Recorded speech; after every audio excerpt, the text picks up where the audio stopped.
Yan, isang mapagpalang umaga ulit mga kamarites. Aalis na ang ating student riders.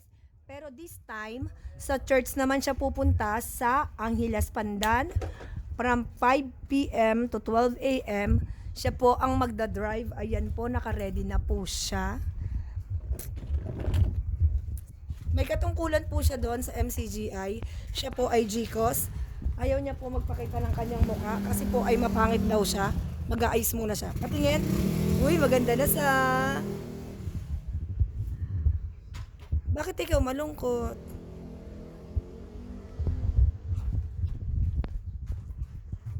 Ayan po.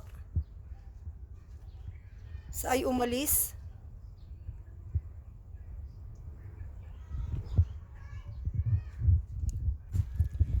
Ito po ang kanyang baon at ang kanyang tubig. At ang kanyang helmet na pangmalakasan. At idadala niya po ang kanyang charger.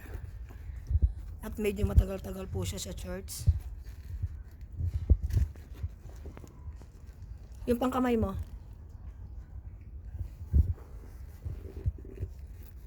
Di mo na isusuot?